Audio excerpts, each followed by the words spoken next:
Lockdown में सरकार की तरफ से बहुत बड़ा फैसला, तो आंखें खोल कर देखिए और कान बंद करके सुनिए। अब से कद्दूपुर में इलेक्शन भी होगा ऑनलाइन। तो विस्तार से जानने के लिए देखते रहिए पगला न्यूज। मैं हूं पगला और आज हमारे साथ 3 कुत्ते बैठे हुए हैं और अब एक एक करके तीनों कुत्ते भौंकेंगे। अरे नहीं, जनता से मैंने कहा था कि ये तीनों कुत्ते एक एक करके भौंकेंगे, लेकिन आप लोग में तो इतनी भी समझ नहीं है। तीनों एक साथ भौंक रहे हैं, जिससे जनता को बहुत बड़ा कंफ्यूजन हो रहा है। वो समझ नहीं पा रहे यहाँ पे कुत्ता कौन है और कुतिया कौन है। अरे तुम हम लोग का अपमान कर रहे हो न्यूज चैनल में बुला के। अरे हम अपमान तो कुत्ता का कर दिए, तुम लोग जैसा लोग को कुत्ता बुलाकर। अब हम तुम लोग को कुत्ता नहीं चोर बुलाएंगे। अरे बेटा तुम हम लोग को न्यूज में बुलाया, औकात में रहो, समझा? नहीं तो लाइव टेलीकास्ट हो रहा है, यहीं पे मारेंगे पकड़ के, पब्लिक देखेगा। हर कुत्ता का दिन आता है। एक बार हम लोग का न्यूज चैनल से जाइएगा ना घर के तरफ, तो जब पब्लिक आपको मारेगा ना, तो आपका वीडियो बना के पूरा दुनिया को दिखाएंगे। खैर छोड़िए, जिस काम के लिए बैठे हैं वो काम करते हैं। तो दर्शकों, आज चर्चा होने वाला है ऑनलाइन इलेक्शन पे कि कद्दूपुर में ऑनलाइन इलेक्शन कैसे होगा। लेकिन डिबेट शुरू करने से पहले मैं 2 स्पेशल मेहमानों से आपका परिचय करवाना चाहता हूँ। तो ये है काला कद्दू जी और गोरा कद्दू जी। इनके बारे में कद्दूपुर में बच्चा बच्चा जानता होगा। देखा जाए तो ये लोग भी बच्चे ही है। ये लोग कद्दूपुर के लिए बहुत कुछ किए हैं। ये लोग समाज सेवा बहुत करते हैं, ये दोनों भाई। इसीलिए आज इन लोग को भी हम लोग न्यूज चैनल में बुलाए हैं डिबेट में। भाइयों एवं बहनों, मैं चुकुंदर MC पार्टी से। तुम्हारा ये पार्टी का नाम कैसा है? अच्छा नहीं है, बदल दो। आप जो सोच रहे हैं मेरी पार्टी का नाम वैसा नहीं है। इसका फुल फॉर्म होता है मत चाहिए। अरे तो यहाँ से जाइए, जब तुमको कुछ चाहिए ही नहीं तो यहाँ आया क्या है? अरे हमको मत चाहिए, मत मतलब वोट चाहिए। इसीलिए हमारा पार्टी का नाम है MC मत चाहिए। और तुम लोग बीच में मत बोलो। तुम लोग को क्या मालूम इलेक्शन क्या होता है? तुम लोग तो बच्चे हो और अकल के कच्चे हो। हमको मालूम इलेक्शन क्या होता है। वोट होने से पहले तुम लोग पब्लिक के चरणों में होता है, और एक बार वोट हो गया तो पब्लिक तुम लोग के चरणों में होती है। हमको मत सिखाओ, समझा? अरे ऐसा नहीं है जैसा तुम बोल रहे हो। हमारा पार्टी बहुत अच्छा है और हम लोग वैसा नेता नहीं है। एक बार पब्लिक हमको वोट देकर देखे, उसके बाद हम लोग ऐसा काम करेंगे कि कद्दूपुर में पैदा होने वाला हर एक बच्चा माँ बाद में बोलेगा, MC पहले बोलेगा। हाँ, हम समझ गए तुम्हारा काम कैसा होगा। जब बच्चा पैदा होते ही माँ बोलना नहीं सीखेगा, तुमको गाली देना सीख जाएगा। इससे समझ में आ गया कि तुम्हारा काम कैसा होगा। अरे आप हर बात को गलत तरीका से काहे बताते हैं?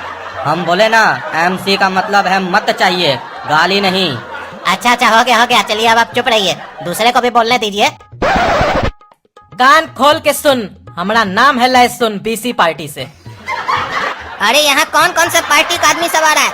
कोई MC है, कोई BC है? मजाक चल रहा है क्या यहाँ पर? अरे तुम लोग चुप रहो, हमको बात करने दो। BC का मतलब है बहुमत चाहिए। अरे तो उसके लिए न्यूज में आने का क्या जरूरत था? अपना बेटा का शादी मत कराओ, बहू नहीं आएगा। अरे काला कद्दू, क्या बकवास कर रहे हो? तब से नहीं बोल रहे तो शांति से बैठो ना। हमको भी बात करना है जनता से। जनता बोर हो जाएगा, चला जाएगा। बीच में बकबक कर रहे हो, बोलने दो पगलेट लोग को जो बोल रहा है। हाँ तो तुम फिर काहे बोल रहे हो? तुम भी तो बात करके टाइम वेस्ट कर रहे हो। टकला कहीं का, चुपचाप से बैठो। एक बार हम इलेक्शन जीत गए तो कद्दूपुर का हर घर में नल होगा।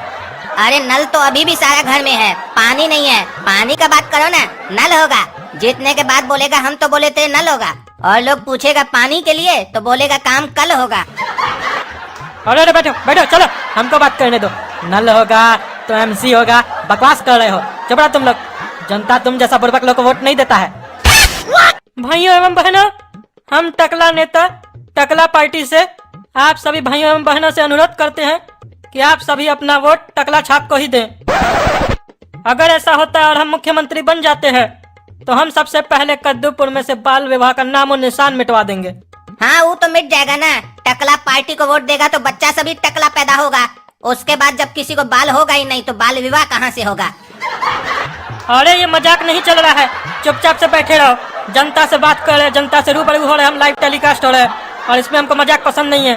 काहे कि जब टकला नेता बात करता है जनता से और जब सेवा करता है जनता का तो पूरा दिल से करता है।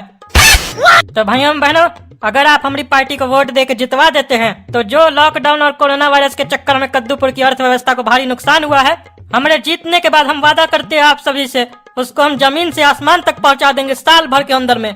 देखा भाइयों एवं बहनों, अभी अर्थव्यवस्था जमीन पर है, उसको ये आसमान में पहुंचा देगा, इतना नुकसान करवा देगा कि नुकसान आसमान तक पहुंच जाए। अच्छा वो अंतरिक्ष नहीं बोला। अरे हम नुकसान नहीं फायदा के बारे में बोल रहे हैं, बोले ना आप चुप रहिए। पब्लिक अगर तुम्हारा पार्टी को वोट दिया ना, गंजा पार्टी को, तो तुम जीतने के बाद पब्लिक का कैसे गंजन करोगे सब हम जानते हैं। ये जो तुम लोग भोला भोला चेहरा लेके नहीं आते हो भाषण देने, सब समझते हैं हम। तुम भी चुप रहो, बीच में मत बोलो। तो भाइयों बहनों, अगर आपको हमारे ऊपर विश्वास है तो हम ही को वोट दीजिए। जो इस लॉकडाउन में नुकसान हुआ है सबका भरपाई होगा। कैसे? अरे क्या कैसे? तुम बोले ना अर्थव्यवस्था को आसमान में पहुंचाओगे, बताओ कैसे पहुंचाओगे? तुम बोल रहे हो तो कुछ सोच के ही बोल रहे होगे ना। अरे ये तो पब्लिक के सामने में फंसा रहा है हमको। ये मालूम था, ये बैठा था काला कद्दू, हमको शक था ये बकबक करेगा बीच में। अब क्या बोले हम इसको? ए टकला नेता, सोच क्या रहे हो मन में?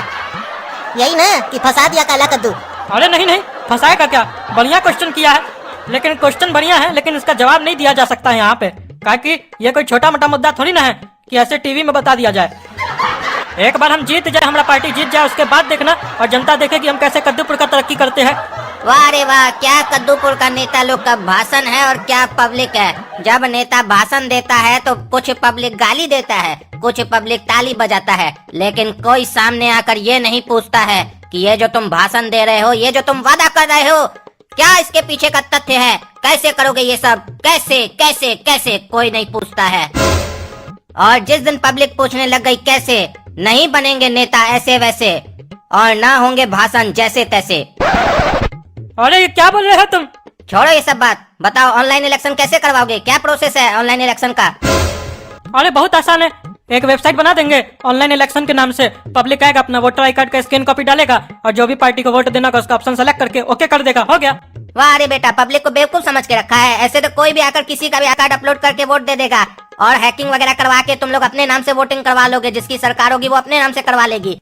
इसी तरीके का बहुत गोलमाल कर लोगे ऑनलाइन और पब्लिक को पता भी नहीं चलेगा, सारा बोगस वोट जाएगा। हम बताते हैं इलेक्शन कैसे होना चाहिए, चाहे वो ऑफलाइन हो या ऑनलाइन हो। तो कान खोल कर सुनिए कि इलेक्शन कैसे होना चाहिए। इलेक्शन ऑफलाइन हो या ऑनलाइन, उसकी प्रणाली जो भी हो, उसकी प्रणाली में जो भी परिवर्तन करना हो वो आप कर सकते हैं अपने ज्ञान के अनुसार। लेकिन इलेक्शन में जीतने के बाद जितने भी उम्मीदवार होंगे उन्हें अपने क्षेत्र के न्यूज चैनल में आना होगा और उस क्षेत्र का कोई भी व्यक्ति कॉल करके उन उम्मीदवारों से प्रश्न पूछ सकता है और इस बात की जानकारी किसी को भी नहीं होगी कि ये प्रश्न किस व्यक्ति ने पूछा है। और वो व्यक्ति सामाजिक ज्ञान के बारे में पूछ सकता है, क्षेत्रीय ज्ञान के बारे में पूछ सकता है और जो उम्मीदवारों ने वादे किए थे वो वादे वो कैसे पूरे करेंगे उसके बारे में उनसे कुछ जानेगा, ताकि ये तो पता चले कि जो उम्मीदवार खड़े हुए हैं इलेक्शन में उन्हें कुछ ज्ञान भी है कि नहीं, पढ़े लिखे भी हैं कि नहीं। जब कद्दूपुर में नौकरी एक चपरासी को भी उसके ज्ञान के अनुसार मिलती है तो एक अज्ञानी व्यक्ति कद्दूपुर को कैसे चला सकता है? जब एक छोटा बच्चा भी नर्सरी से एलकेजी में जाता है तो परीक्षा देकर जाता है, तो ये लोग बिना परीक्षा देकर कैसे बन सकते हैं नेता? अरे कद्दूपुर के नेता के लिए पढ़े लिखे होने का कोई दूर दूर तक सवाल नहीं उठता है। ईमानदारी भी कोई चीज होता है कि नहीं? सामाजिक कल्याण भी कोई चीज होता है कि नहीं? अरे भाई साहब, ईमानदारी किसी के चेहरे पर नहीं लिखी होती है कि ये ईमानदार है कि बेईमान है। और ईमानदार होने से तुम देश चला सकते हो, ये कैसे सोच लिया तुमने? अगर वैसा होता तो एक व्यक्ति जब नौकरी मांगने जाता किसी कंपनी में तो वहाँ बोल देता कि हम ईमानदार हैं, हमको जॉब दे दीजिए, भले उसे बुद्धि हो या नहीं हो। तो क्या कंपनी वाला उसे जॉब देता? तो सोचो, जब एक मामूली कंपनी उसे जॉब नहीं देती उसकी ईमानदारी पर, तो तुमको कैसे हम लोग देश चलाने दे दें तुम्हारी ईमानदारी पर, जिसके बारे में हमको कुछ पता नहीं है और हमको यकीन है कि तुम ईमानदार नहीं हो। जब तुमको देश के बारे में कुछ नहीं पता है, कोई बुद्धि नहीं है, कोई ज्ञान नहीं है, तो तुम देश क्या खाक चलाओगे? अपना स्कूटर चला लो, वही बहुत है।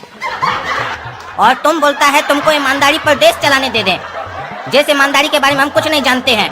ज्ञान की तो जांच भी हो सकती है, ईमानदारी की जांच कैसे हो सकती है कि तुम ईमानदार है कि बेईमान है? और इसीलिए खाली ईमानदार होने से और सामाजिक कल्याण के बारे में सोचने से तुमको नेता नहीं बनाया जा सकता। तुम में कम से कम कुछ ज्ञान तो होना चाहिए, अज्ञानी व्यक्ति। अरे तुम लोग न्यूज वाला सब पागल है क्या जो इस बच्चा लोग को बुलाया है? ये लोग क्या जाने इलेक्शन कैसे होता है, आगे बकबक कर रहा है। लूट बहर नहीं, तनख्वाह ज्यादा। अरे भौको नहीं तो काट देंगे बीच में से आधा, टकला कहीं का। अरे तुम हमको काटेगा रे? हाँ, बच्चा हमको तुम काटेगा? टकला नेता को, तुम्हारा पूरा खानदान को काट देंगे। जानते हो हम कौन है? देख लिया भाइयों बहनों अपने नेता को, जो एक सेकंड बर्दाश्त नहीं कर सकता है, खून खराबा का बात कर रहा है जनता के सामने, वो भी। तो इलेक्शन जीतने के बाद क्या करेगा? ये लोग दिखता कुछ है, होता कुछ और है, और बोलता कुछ है और करता कुछ है। अरे बहुत दोनों ये कुछ कुछ कर रहा है, अभी बताते हैं तुम लोग को हम। अरे टकला तुम्हारा मूछ में आग लगाते हैं साले।